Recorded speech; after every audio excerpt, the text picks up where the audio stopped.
Hello, everybody. My name is Raúl García, and today, as part of the Reality Project, we're recording a podcast to talk about research literacy and identity development.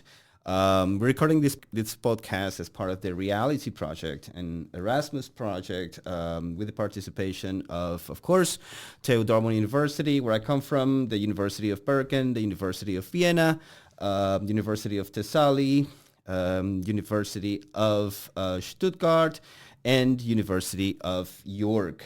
I'm going to first introduce myself. My name is Raúl García. I am a PhD student and research associate at TU Dortmund University.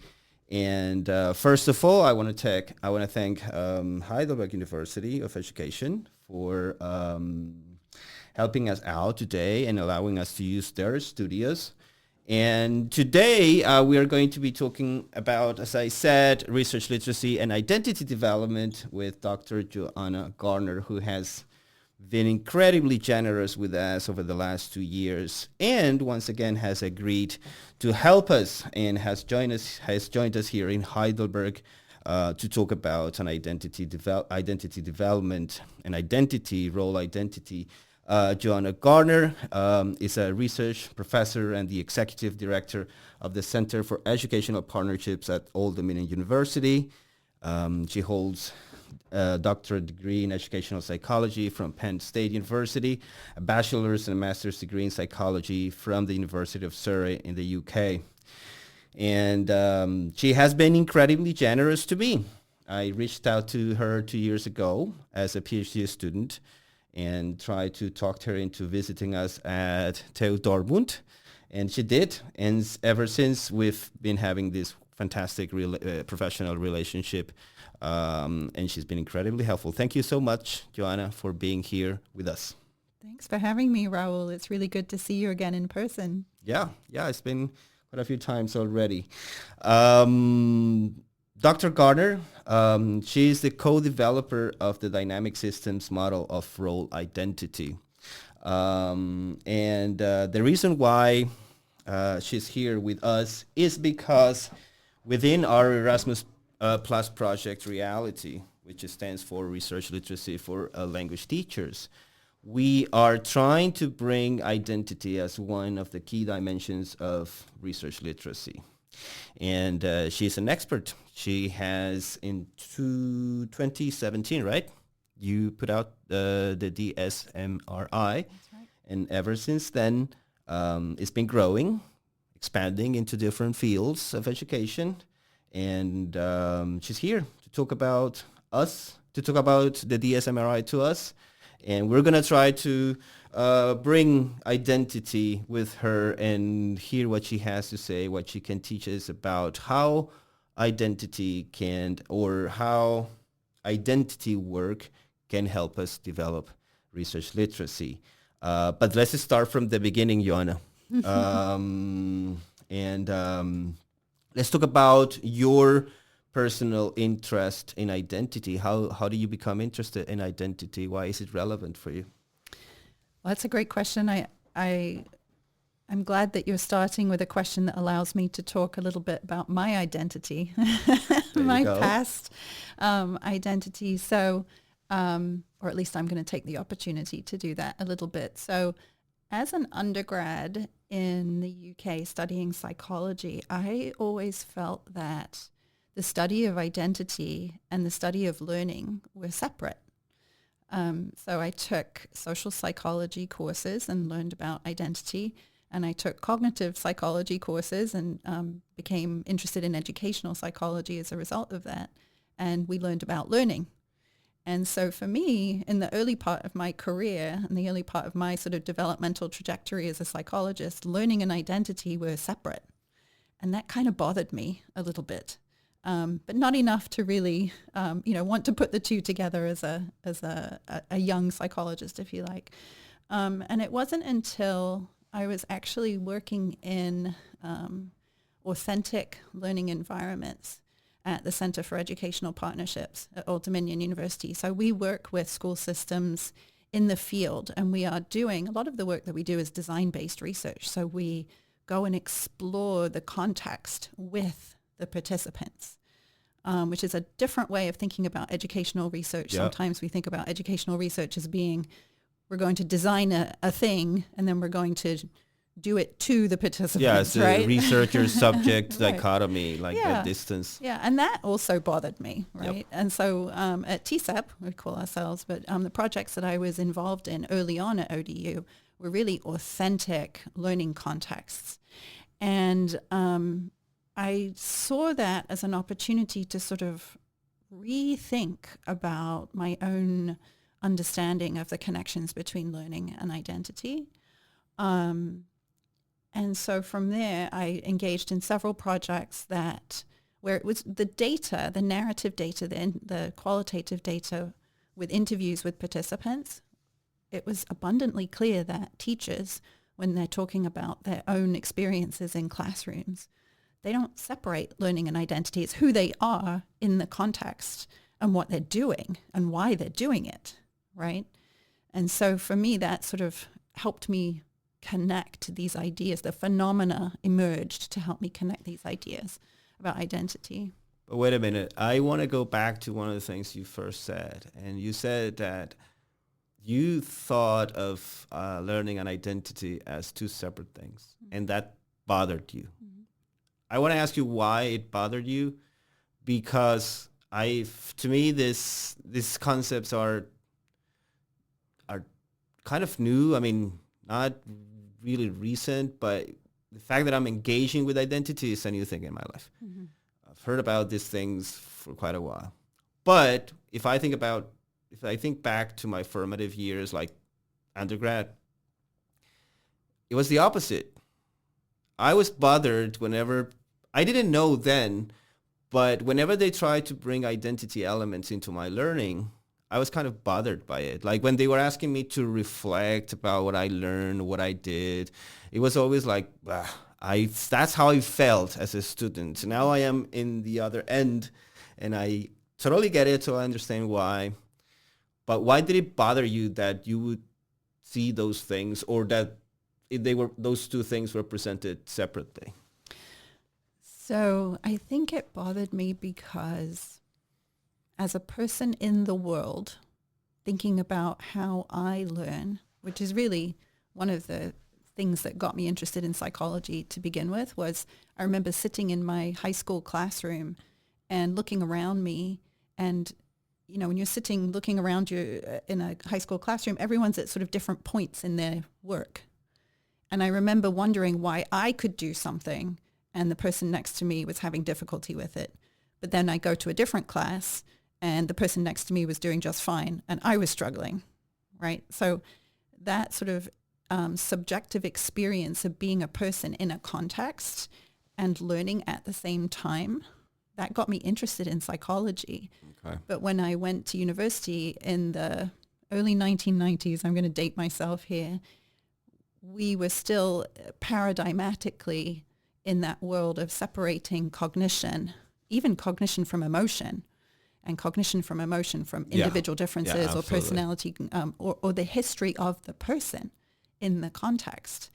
And so for me, it kind of broke apart my sense of self, right? And I was like, okay, I can do that. That's what it means to be a psychologist, right? Is to have that sort of reductionist approach. But when I learned about complex dynamic systems and through ecological psychology, actually through Gibson's theory, where there is no separation really between person and world, I got interested in that. And how can we eventually, what that became was through my discussions with Avi Kaplan at Temple University, who was also interested in identity and motivation and complex systems, we tried to put those pieces back together and use complex dynamic systems to connect learning and identity and emotion and motivation in a context. All right. You jumped right to the future. I'm jumping. Like 20 years. Time warp. I wanted to... all right. So you've brought the complex systems theory already into the discussion.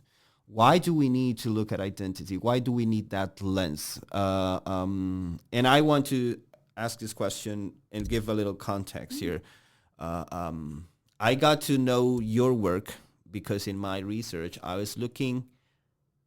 realized that I've been thinking about identity for 10 years without knowing it, for 13 years without knowing. I was, looking at things from an identity lens. So during those 13 or 10, 12 years, I had been I looked for like a theory or something that I could use to inform my ideas, the ideas that I had in teaching research methods. So because I wasn't doing my PhD and I had finished my master's and I was mostly working, I didn't have the time to kind of really, really look. And then when I started my PhD, I found your work. Mm-hmm. And the reason I really, really liked it is because many of the other theories about identity were looking at identity from a very narrow perspective. So I was looking for something a little bit more complex, not in the CST a dimension of the term. But then when I saw it, it was a little bit difficult to understand, but I thought, yeah, it makes sense. Now, give me your version. Why do we need a complex systems theory lens to look at identity? So I think when we think about our work as educational researchers and psychologists, I think we're trying to accomplish several things. One is to describe what is happening in the world, right, or for a person or a group of people. We also, though, want to be able to lay over that sort of an explanatory framework, right? So to explain what's happening in the world. And I think, and then the third thing would be potentially to intervene in some way. And by intervention, I mean to develop a context in which the individuals can develop themselves, right? And so when we think about a lot of educational psychology theories or psychological theories, they're drawn out, right? You write about them, you draw about them. And they're usually drawn out as, boxes and lines in a sort of a causal way. Mm-hmm. So, A leads to B, leads to C. And there's a couple of issues with that, I think. One is that we're a lot more complex than that. The second thing is that we change over time, and we change in a micro scale as well as a macro scale. And there are processes, psychological processes, that happen simultaneously, but also include things like feedback loops. And it's very hard to capture those in a model that has boxes and lines and implies causality, when in fact the natural phenomena is more complex than that.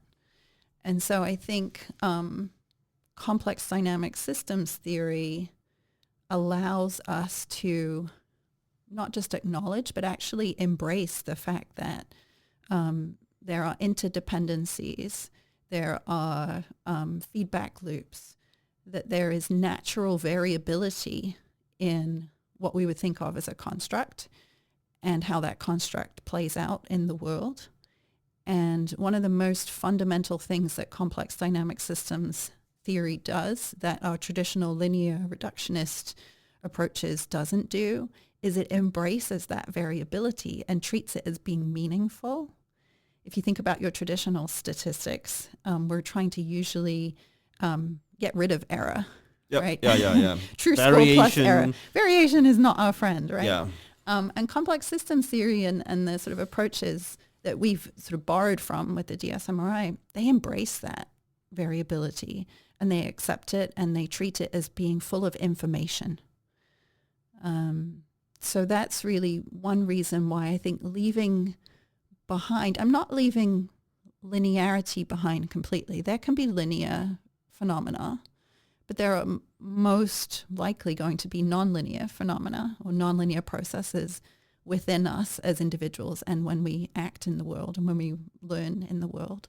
And so if you can embrace the fact that we have variability and treat it as being full of meaningful information potentially, and not just randomly distributed error. Yep. Yeah. I think it opens up the dynamics of the world. It opens up the relationality of the world in a way that captures the phenomena in a way that is more, just makes more sense to me as a researcher at this point in my career. Yeah, I don't know. I mean, I'm still trying to figure out how CST theory, how useful from a very pragmatic viewpoint, CST theory is. But I do know that it is a very much needed attempt to capture the complexities of humanities, because if learning happened in linear ways, then education would be very easy, right? It'd be very predictable, and you would just control the environments and do the things and take the steps, and everybody would learn. But we all know it doesn't work that way. Right. All right. Okay. So for you, identity and learning, they are just part of probably the same thing, or tied together, or interdependent, or... Yeah, I don't know that it's helpful or meaningful for us as educational researchers to try to separate the two. Yeah. Most of the meaningful learning and experiences that we have in the world, they don't happen separate from who we are. Yeah. There is no being without learning, I think. You're always learning somehow. Right. There's and always learning changes how we think about ourselves, right? Yeah. And what we think, what are we doing in the world, right? Good education, I would think, should change how we think about ourselves, not just what we know to be the case. Yeah. All right. Now, so you're bringing up the idea of thinking about ourselves. There's a lot of... that's a very common thing, I think, in education, the value of reflection, the value of looking back. Now, let's talk about the DSMRI. But let's talk about it in the context, because we're thinking, in the Reality Project, we're thinking about how can we help or create a framework or a context where research literacy is much more attuned to the needs of language teachers, and there are more elements that people can grasp to develop their research literacy. So let's talk about the model, and let's talk about this idea of thinking about ourselves and how useful it is for teachers. Sure. So actually the dynamic systems model of role identity, or the DSMRI, which is the model that Avi Kaplan and I, and now I'm proud to say many other people in the world are using. Indeed, we are. It really, a large reason why it looks the way it does is because of the research that we did with teachers. So teacher role identity was an important part of the development of the DSMRI, actually. Even though you can think about role identity as a concept, we can have multiple roles Different in roles, the world, right? Yes. So when we think about being a language teacher, right, being a teacher, think about what it means for you to be a teacher in a classroom, in a school. Your actions, your motivation, your being in that context is in large part due to the context that you're in, right? So one of the sort of most basic premises of the DSMRI is we all have multiple role identities. So a social cultural role that we might have, we have the self system is sort of this hierarchical network of these, or structure of these role identities. So right now we're recording this podcast, and so our primary role identity is professional people recording a podcast, right? Yeah. We're in the cultural activity system of the podcast recording studio. We have tools available to us to do this, and we have a shared purpose, which is to, talk about the work. And so my role identity here is primarily to be a researcher who is talking about the research that they do with this model. So think about being a teacher in a classroom, right? And so the idea is that your actions and your emotions and who you think you are in that context arises in part from the fact that you're in that context. Does that make sense? It makes complete sense. Yeah. So the DSM-RI, if you look at it visually, it's not boxes and lines. It's a series of overlapping circles. And so maybe I'll just talk through what those circles are, what those elements are in the DSM-RI. So it has a large circle that we present what we call the control parameters, and I'll talk about those in a moment. But if you think about the inner circles, there's sort of 4 primary inner circles or elements.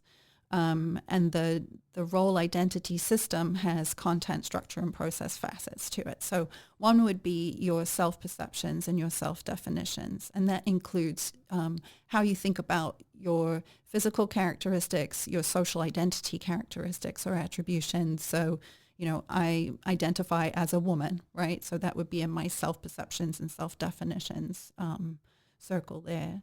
Another one is your ontological and epistemological beliefs. And so this is what you believe to be true about the world.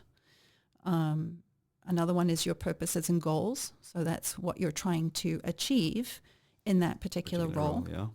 And then another one is your perceived action possibilities. So what you feel you can do in that particular role in that cultural activity system. And all of these things are imbued with emotions, and they all interrelate to one another, and they all support action, but are also informed by action. So in the middle of the DSM-RI, there's this action circle, and I would hope that people see it as being an output and an input, right? Think of it almost like swinging doors, right? So your 4 role identity elements can interrelate with each other, which means when we think about the structure of them, they can be either in alignment or they can be in tension with one another. So for example, as a teacher, you might have particular purposes and goals that you're trying to achieve. But maybe because you are a new teacher, you're not quite sure how to do that. Like, what are the action steps that you should do that? Or you've been taught to do something a certain way, and you feel like it doesn't quite gel with what you're trying to accomplish. Mm-hmm. So that would be an example of having a tension between your action possibilities and your purposes and goals. Yeah, right? yeah. Talking about research, and I know you're trying to make the model visual to our listeners or viewers, because that really helps a lot. Every time you work with the model, the DSM-RI, the visualization is somewhere, because that really helps. So when you talk about research, and this is one of the things that I'm doing in my work, is sometimes when pre-service teachers, when my students come into the class, they bring this ontological and epistemological beliefs about research, of being strictly positivist, mostly statistical, and therefore, because maybe because they perceive themselves as not being very good at statistics, or because they don't like to see the world that way. That's not how they view the world. Research is not part of their goals, right? So one of the things that I do in my class is I bring in new epistemological, ontological and epistemological beliefs about, look, research can be qualitative, can be different. It doesn't have to be reductionist. It doesn't have to be generalizations. It can be exploration. It can be explaining difference or variation or outliers.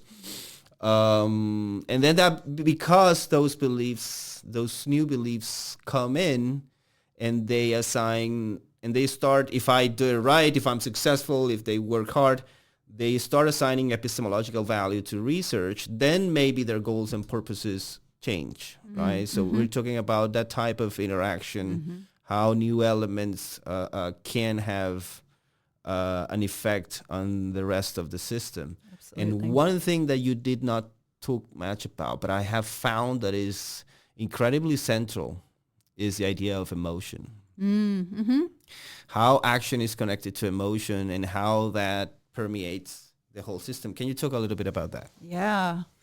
I imagine, given that you work with teachers or pre-service teachers, you could also talk about this. So I'll start, and then maybe but you're the expert. Yeah.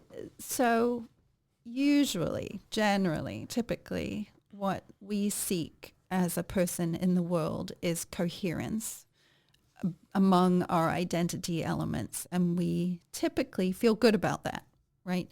When our self-perception, so my self-efficacy for a task, matches my purposes and goals, matches what I believe to be true about the world, matches how I'm going to do it, right? My emotions generally are going to be positive. So I'm going to feel efficacious. I'm going to be like, yes, I can do this. I'm enjoying this experience, okay? Oftentimes, when we are stretched as people in that role, it can be a little bit disconcerting, right? We might experience some discomfort. We might experience more negative emotions, right? Or confusion. Let's say we try something in a classroom, it doesn't go as we had hoped it would go.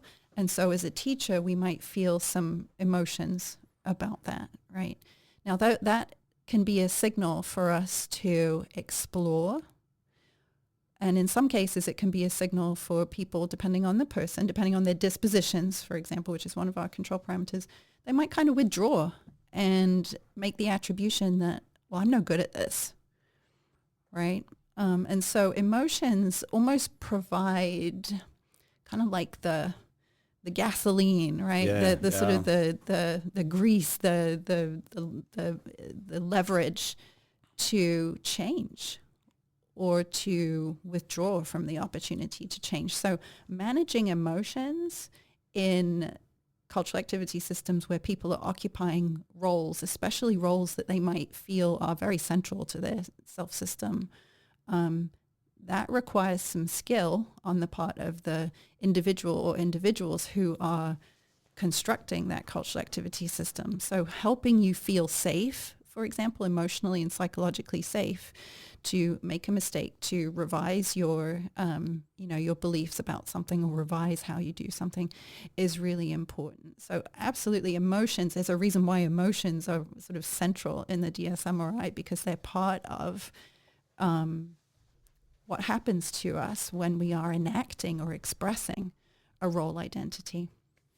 I think, correct me if I'm mistaken, but you're touching upon the idea of repeller states and attractor states. And I wanna just briefly mention one moment that I mentioned in a recent ethnography that I wrote with a colleague who was my student 10 years ago, and now she's a colleague. And we were talking about a research methods class that I taught in Colombia. She was a student then. And as we reflected on that experience in our professional careers after that, and the different kind of moments where our identity has grown, our research, and how that has been connected to our research literacy in the context of moving across the global north and the global south. That's a ethnography we recently sent for publication. Hopefully it will come out. But in that piece, I talk about how when I went back to Colombia after doing my master's, I was given the task of teaching research methods. And I brought all these ideas that I wanted to do with those students. I wasn't a researcher, but they told me, you have to teach this. You want to do it? All right, I'll do it. It's a challenge. So I brought all these ideas. And when I saw like 2 or 3 semesters, they were really, really working, even though I was just probably improvising. I was very naive. I didn't know exactly what I was doing, but it was working with the students. The students really liked the class. They were doing a lot of very interesting projects and expanding their identities. I didn't know at the time, but they were becoming conference presenters and article writers. undergrad students. To me, that was a huge achievement. So that boosted a lot of, I became really happy about that.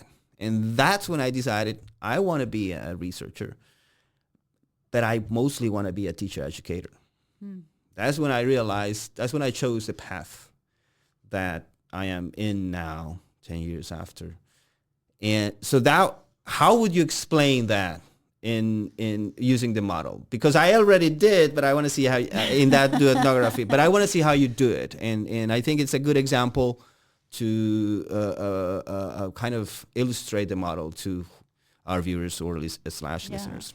So it sounds like you experienced... I'm doing therapy here too. Right. You experienced identity change. Exactly. Right. And the classroom context for you of teaching the students was actually a cultural activity system in which you explored your own professional role identity.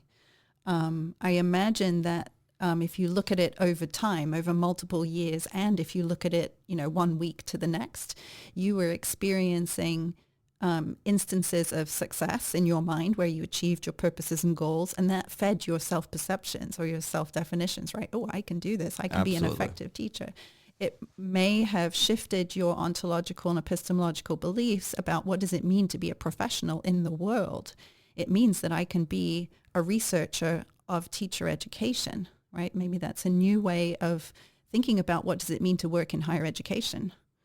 And you were exploring your action possibilities. You were maybe through trial and error, maybe through some reflection and forethought, you were trying out different things in your classroom. And that was feeding all of the elements of your system, right? Both positive and negative emotions. But over time, what happened is you went from one state, meaning from one configuration of your professional role identity, to a different state, right, which is closer to where you are. But your role identity was also, it didn't exist in a vacuum.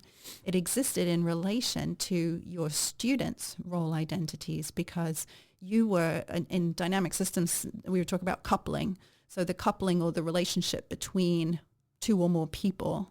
And it sounds like you experienced shifts in the way that your role identity and your students' role identities were connected to one another, because they were also changing in what they thought they were doing as professionals in the world, which was to develop new beliefs about the value of research, about the purpose of research, as well as new techniques. I just want to add, I experienced something sort of similar to that when I was a faculty member at Penn State, Berks College, in the mid-2000s. I think one of the reasons why I was given that job is because they said, can you teach measurement? Can you teach psychological measurement and statistics? And I think I was probably the only candidate at the time that went, yeah, I can do that. I love that. And so what I tried to do in those classes was I had undergraduate students who came into my class not thrilled about having to take a class on psychological measurement. But hopefully by the end of the semester with me, because we did research together, we did, human subjects research together, hopefully I helped them develop different beliefs about the value of research, different purposes and goals for how they could use research in their future career, different action possibilities about survey research, interviewing people, analyzing quantitative and qualitative data. Hopefully that fed their self-perceptions about who they could be. So similar thing kind of happened. Yes. And I think it's quite common in undergraduate education or even in pre-service teacher education to take classes that are, whether they're explicitly or implicitly aimed at that, kind of shift your orientation about how you think about being a professional practitioner and being a professional researcher, and what the relationship is between those two. Yeah. And those classes that most students don't want to take because they don't like them, because they fear them, they're actually great opportunities to introduce change and introduce new emotions so people can attach. And not just new action possibilities or new skills, but also new ways of thinking about the world. Yeah. They can connect those subjects or ideas to new emotions and new experiences and see things differently. All right, we're going to use that to those two examples to talk about identity in teacher education. Like, let's talk about, generally speaking, pre-service teacher education. In my experience or from what I've seen, you see more elements of identity being brought into teacher education here and there. There are still a lot of places where these concepts may not be, and we're talking about globally perhaps, these concepts may not be accepted or spread out. How do we make identity work more present in teacher education? What would you suggest, or what are your thoughts on that? Well, I'm not an expert in what's happening in teacher education around the world, but I will say I'll say a couple things about that. Being a teacher, I think, is one of the most difficult professions that you can have in some ways. Teachers are usually asked to do more things, not less things. They're usually asked to support their students and their colleagues in more and more challenging ways, right, over time. And recently Avi and I are preparing a book chapter that sort of summarizes a lot of the most recent DSMRI-related research. And there's a lot of research on teachers, pre-service teachers, and beginning teachers.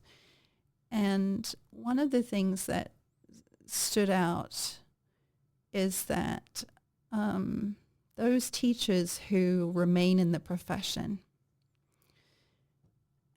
are able to grow as teachers. They're able to navigate and negotiate the challenges that are presented to them that might challenge any one of those elements in the DSMRI. So you might be challenged in your self-efficacy, might be challenged in your beliefs about what is the education system in this particular local context. You might be told that you have to teach for a different goal.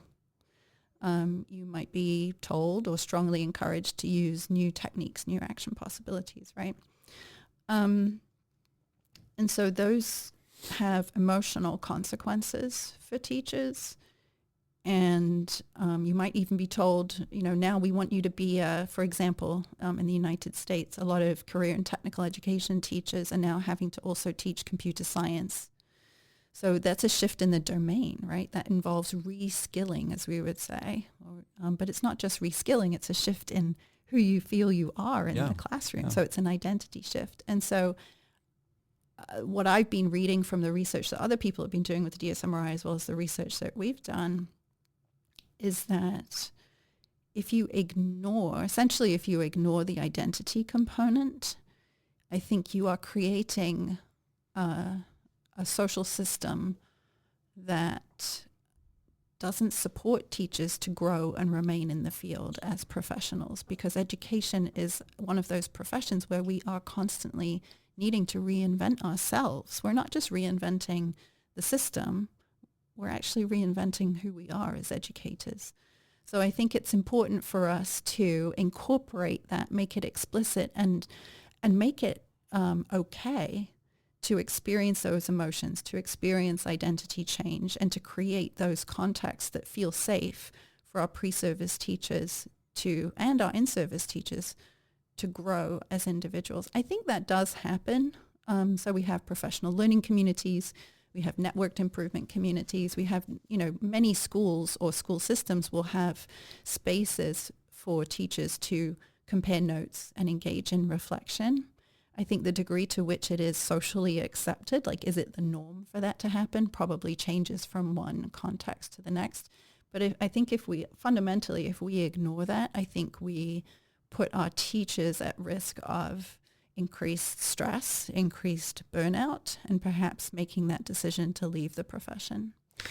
Yeah, and I think I also wanted to add that the way I see it, I don't know about the other professions. I don't want to make generalizations, but teaching is a profession, I think, where there's a lot of frustration. Like, daily failure is part of your work, because depending on what context you're in, you got between 20 and 40 students in front of you.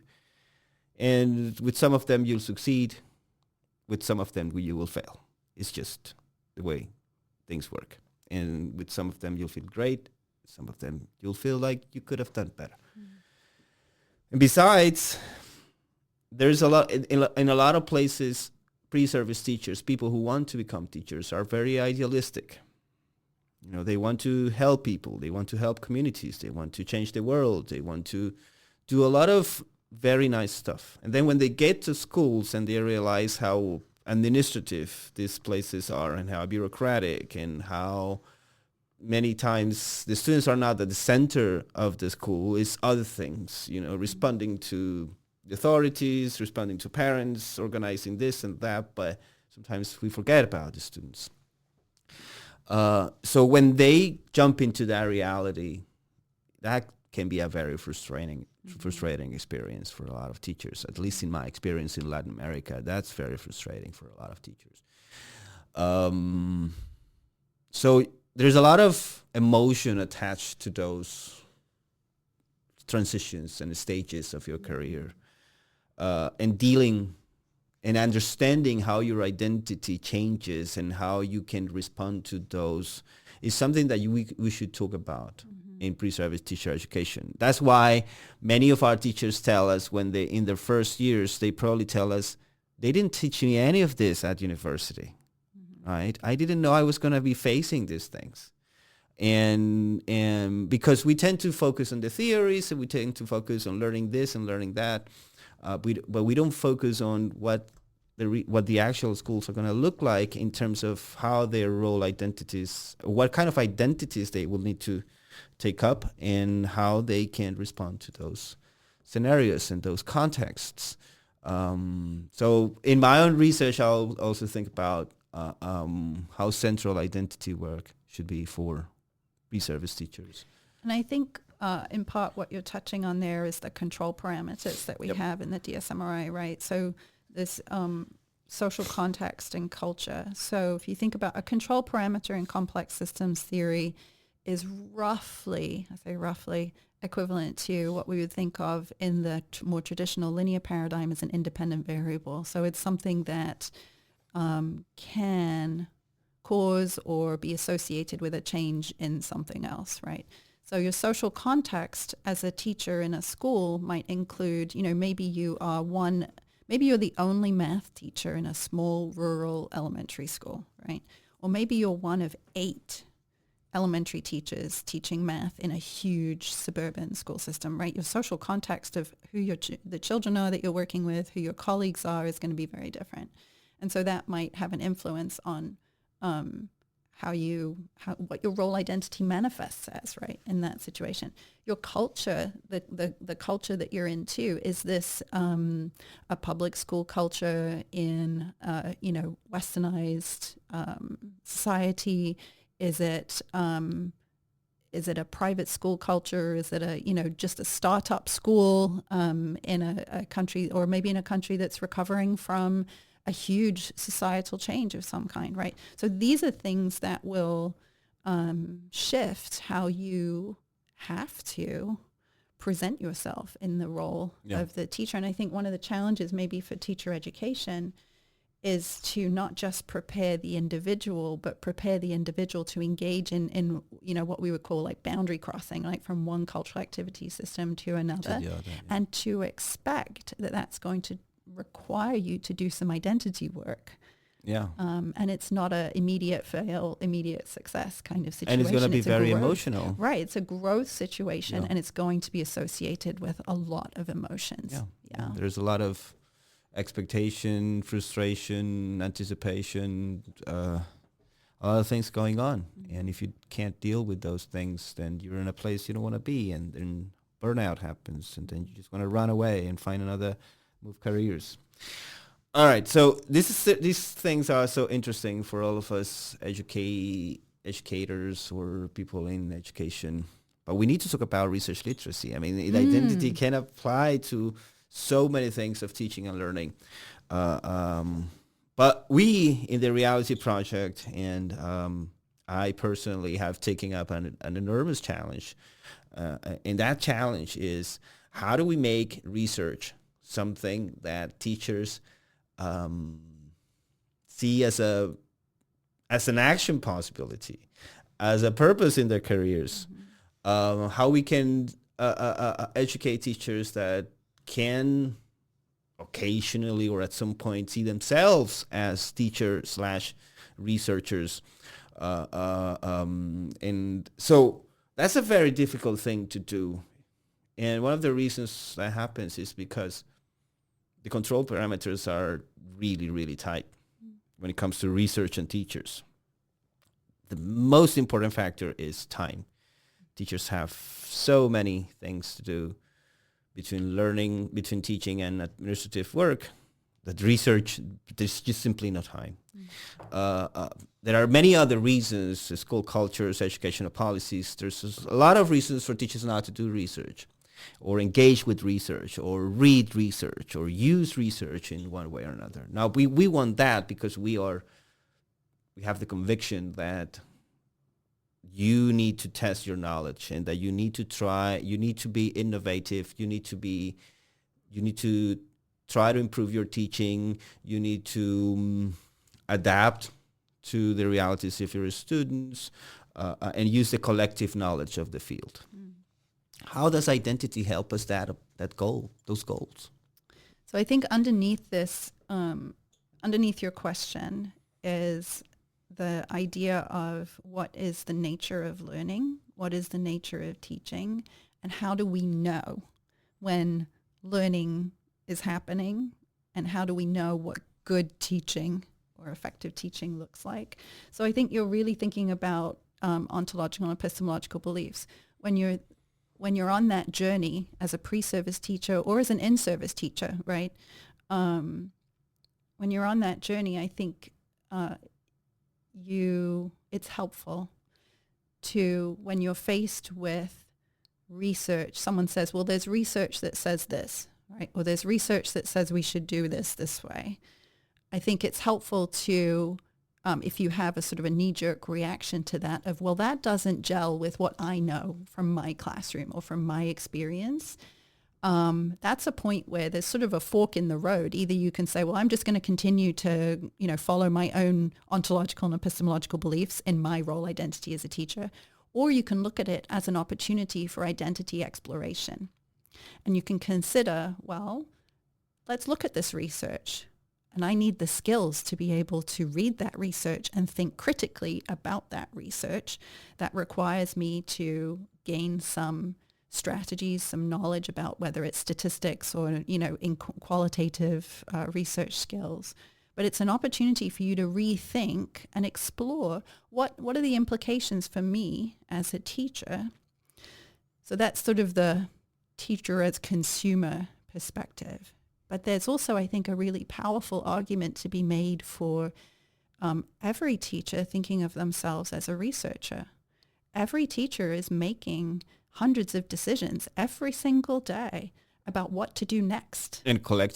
And collecting data. Exactly. And so while it might not be, quote, research data, I mean, really it is on a sort of a subjective, experiential, phenomenological perspective. Like, you are engaging you're testing something by teaching a certain way, you're gaining feedback, right? You're gathering data, and then you're making a decision about what to do next. And so even though it takes time, even though it's an additional thing to do, I think a lot of teachers, in my experience, feel satisfied, have positive emotions, feel empowered when they also have that research knowledge behind them. And whether it's official research or not, they're at least able to look at data, for example, look at their students' data and make some informed decisions.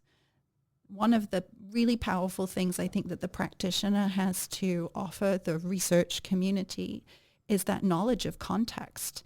And to stop researchers from looking at data outside of a context and saying, well, context doesn't matter, which kind of comes back to the idea of complex dynamic systems. The teacher and the students are a complex dynamic system. And the teachers' voices are needed for us to, as researchers, for us to understand our data. And so I think for us to, as an educational practitioner community, if we don't have the literacy, then we don't have the voice. We don't have the seat at the table. And I think for me as a researcher, that is unacceptable. Yep, yeah. Henry Giraud has been talking about this war on teachers for quite some time. And one of the things that, and I think we've seen that in many places, and one of the things, the consequences of that is, in many contexts, teachers have a very bad reputation. There are media campaigns against teachers. They are guilty for the problems that kids have. They're guilty for the problems that schools have. And I see it in a completely different way. They are guilty for not letting everything crumble. Like, they are keeping a lot of communities, they're holding a lot of communities together and keeping a lot of kids afloat. And I think that one of the things is kind of we all should realize that the importance of teachers' role. And part of that is they are doing a lot of problem identification, data collection, intervention, data analysis, decision making, and then the cycle begins, and then it begins. And it's just, we don't call it research because we tend to put research in this podium, only the experts can do it, but the process, they're doing the process all the time. And developing their research literacy is just a way to give them more tools to engage in that process. And another thing that I think it's important about research literacy is that when you do research or engage with research, is one of the consequences is that you become much more of a critical thinker. And when you become a critical thinker, that's a problem because you are very critical about everything around, but also critical about yourself, about the things you do. And you question why you do things a certain way and why you didn't think about those things up to then. And why am I doing this? Why do I believe this? So the ability to question their own teaching practices and their own teaching assumptions and put those things to the test is something that I think students can benefit a lot from. It's one of the things that happens when in my classes I ask students, all right, so we're going to do research, but we're going to do research on the thing that you most strongly believe in regards to education. We're going to interrogate that thing. And we're going to collect primary data to see if the data supports how you see it and how other people see it. And then we can discuss that and reflect on that. And that's part of what I do with my students. Tell me the thing you believe the most in or the thing you hate the most in when it comes to education and language teaching, and let's do a research study on that. Mm-hmm. So that ability to question your beliefs, your thoughts, is something that research gives you.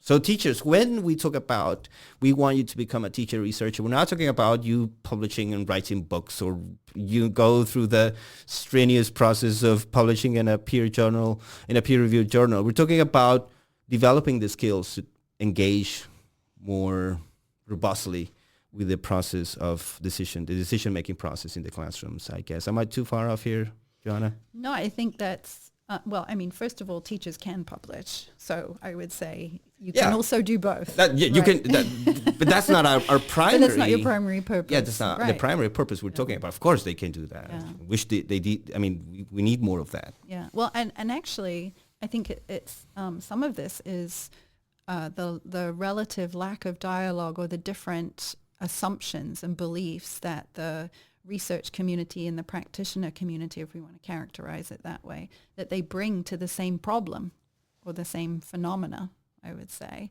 And if you bring, what are your key assumptions? Oftentimes in research and in practice, we don't really even make our assumptions explicit. So I think one of the things that research and research literacy does is it calls on us to make our assumptions explicit. and it sounds like that's what you're doing in your class, is Part you're of it, having yeah. your students, by saying, this is what I care about or I'm passionate about, and you're asking them why, and you're asking them, how does this work? The more that you do that, the more that you get their assumptions out in the open.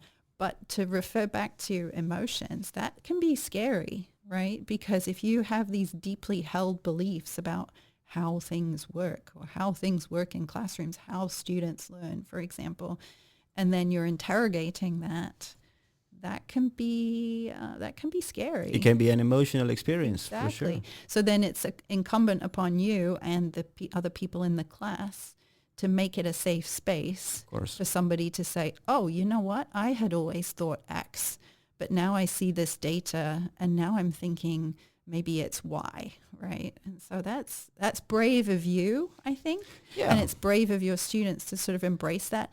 But it's that way of engaging in that cycle of reflection and understanding that it's hard to separate yourself and who you feel you are as a teacher from who you feel you are as a critical consumer of research or a producer of research too. So identity is right there in the middle of it. And but when you think back to your education, to your life, and you try to identify moments where you changed, where you learned something that really matters to you, those experiences were emotional.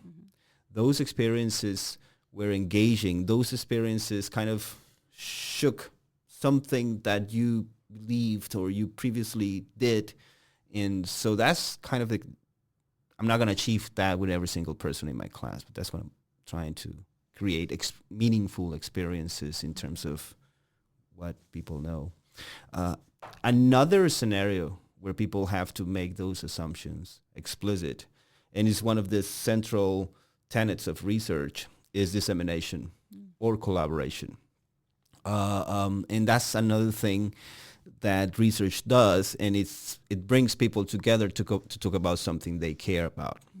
And when we are asked to explain, to articulate what we think about whatever aspect of teaching, that's interesting because, all right, this is what I believe, but I've never actually talked about it. Now I need to provide arguments for it, and then merely in that process, you probably spot gaps in your thought, in how you see things. So that process of articulating, collaborating to others, explaining and justifying why you see things the way you do is a good way to be critical about your own ideas and your own beliefs. And that's another thing that research fosters, I think, in this collaboration, dissemination, interacting with others, sharing ideas, and building upon the ideas of others.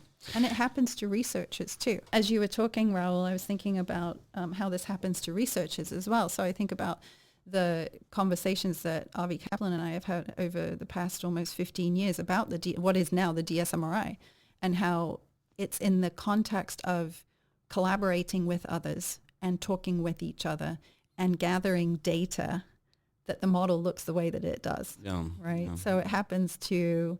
And I think normalizing that is really important, not just at the practitioner level, but at the researcher level too. Things change, and they should change, and they should be informed by research, by data, by collaboration, by discussion. Yeah, absolutely.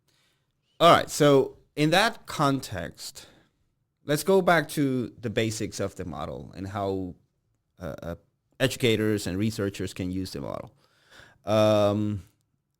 It's a complex system. In a complex system, there may be numerous sources of data. How does data collection work in the model? Yeah. So first thing I'll say is we actually have an analysis guide and a code book that anyone can get. Happy to disseminate that and send it to people. Usually we use narrative data, so we use interview data. We tend to triangulate that interview data with things like video or audio recordings of whatever that context is, or pictures. We also triangulate it with reflection tools, people's journal writings or responses to a survey. But the primary data source is usually an interview. And in some of our projects, what we've done and what other DSMRI researchers have done is have interviews that happen multiple times during, for example, a professional development for teachers or a course for students. And we tend to ask them about their meaningful experiences, things that they might remember or anticipate in a particular context. And when people talk about what's meaningful to them and why it's meaningful to them, we often find that the elements of the DSMRI are manifested. So we might say, tell me about your week in blah, blah, blah, professional development. And they'll sort of tell you, either it could be a stimulated recall. So we could have, video, audio recording saying, oh, on Tuesday you did this or Wednesday you did this. But oftentimes we don't have that. So we'll say, what did you do? And they'll talk about their week. We'll say, what was meaningful to you? And that's when oftentimes you get both the content of the identity system, but you also get the structure, meaning people talk about it being aligned or misaligned. Often has emotions, right? Or an aha moment, like, oh, this occurred to me. And then you get a window into the process, the mechanism by which the identity exploration or identity change takes place. And so we code that for each individual person. We summarize it using the DSMRI language, right? The language of role identity. And then we interpret it in the context in which that data was collected. All right. One of the problems that I've had, challenges, I guess, because you have so many sources of data, even on just one case. But if you are collecting data from a class, you got a number of cases. It becomes a little bit hard to manage in terms of how to analyze it. And can you talk a little bit about that? Analyzing different sources of data, whether and I'm thinking about this question too, as I think about my research, is there participant checks? Like, is that a thing? Because it's such an important thing when we talk about identity, and to be talking about someone else's identity, one might think it would be a nice idea. Mm-hmm. I guess I would say a few things. I would say that we treat the role identity as the primary unit of analysis. So I think you have to decide what's your unit of analysis. Are you trying to study the class, the whole class, or are you really interested in the phenomena as it manifests in a smaller number of people, right, who might be deliberately different from each other, meaning that you choose to talk about those cases because they are instrumental to you building a theory, a local theory of action of how does this class work and how does change manifest in my class. You can use member checking, participant checking. Some researchers do, some researchers do not. I think it depends on how you set the premise of the research up, right? Are you doing, for example, you could have people examine themselves and their own role identities and how they change, with you as the researcher almost acting like a sounding board or a coach along the way, in which case the participants' agency is maximized, right? They take control of how they're describing that. However, can also be helpful for you as a researcher who has, I wouldn't say objective, but a little bit more of an objective perspective. You're looking at multiple cases and you understand what the phenomena is from a non-participant role. So you can describe that phenomena. But you also, in qualitative research, we want to talk about our own positionality, right? Yeah. And say who we are as researchers. So if you're doing research within your class, but you're also the instructor, then that has benefits, but it might also have some challenges. And I think as long as you acknowledge that, that's part of the research process. Yeah, it's interesting.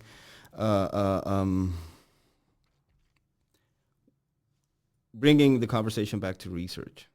I am so tempted because I've been doing research on my research methods class using the DSMRI. But I am so and I've seen how identity change in some cases. Like you can actually see it in the data, but you can observe it as you interact with your students. And this is something any teacher can attest to, how sometimes you really succeed with some students and you achieve your objectives. And the ultimate form of that is identity change, I think. So when I think about these things, I am so tempted to do a little semester, like a little, I don't want to use the word test, but I don't want to use the word experiment, but I would like to try out kind of autoethnographic research with the students as they go through this process. Like it would be so meta research on my own research.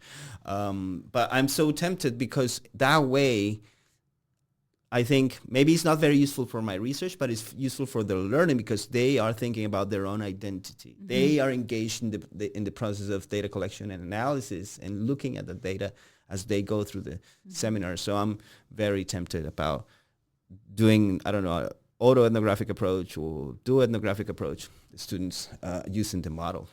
I mean, the DSMRI is intended not just as a research tool. It's intended to be taught and to be used by people to examine their own identities. And, I think perhaps I have either a unique or an odd perspective on this because I use the DSMRI in research, but like I am the DSMRI in a way. So it's like I see the DSMRI as an integral part of my life and how I navigate the world. That's a problem with it. I mean, I don't see it as a problem with it. I guess my family and friends and my colleagues can tell me and weigh in on whether it's a problem. But it's actually, for me, been a way to experience the world and think about how I want to act in the world, right? Yeah, Joanna, but I mean, when I say it's a problem, what I mean is you become so, it's like you're looking at the matrix, like your own matrix, like, all right, here are my self-perceptions playing out, and here is my emotion conditioning my actions, and here is my perceived action possibilities tightening because of whatever. So you become so reflective about, and you have the language to talk about, to reflect about yourself. That sometimes it's just nice to have a break. Just I don't see it as a problem. I see it as an empowerment, actually. I know. I agree. It helps me solve problems. I agree. So, for example, I'll give you an example. So, I'm here in Germany as a professional, and I got a text when I woke up this morning. I'm 6 hours ahead from where my family is. And I got a text from my daughter asking if we could talk about something. And of course, she sent the text, in the middle of the night. From my perspective, it was before she went to bed. And so my role identity as a professional, my role identity as a parent kind of clashed a little bit, right? Sure. I experienced that tension.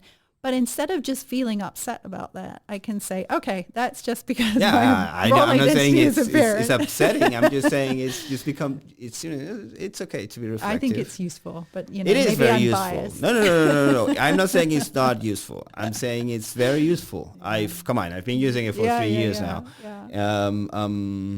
And you start thinking about the model terms. When we were starting the podcast, I was just checking my head and trying to get into an empty role identity, which is podcast recorder. I mean, it's new. Yeah. So, and I was trying to find whatever physicality in that for that role. Yes. So, well, it's been so interesting.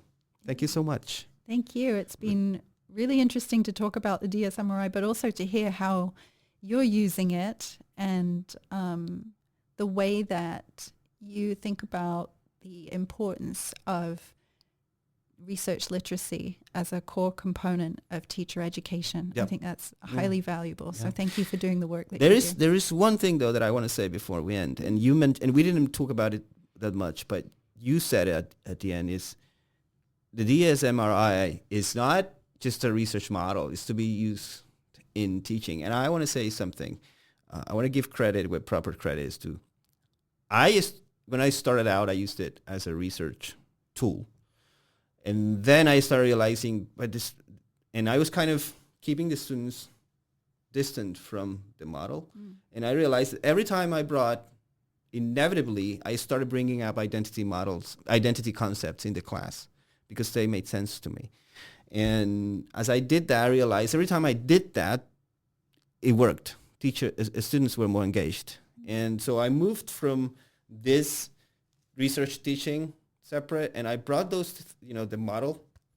I used the model to bring those things together.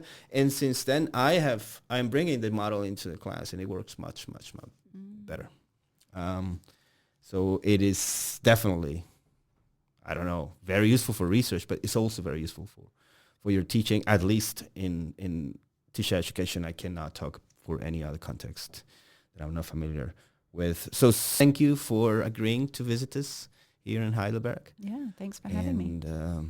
And thank you for your personal help during those 2 years. And I'm sure there will be more initiatives, projects, collaborations, maybe podcast episodes that we'll be working together. Thank you so much, Joanna. You're welcome. Thanks for having me. All right. Bye-bye.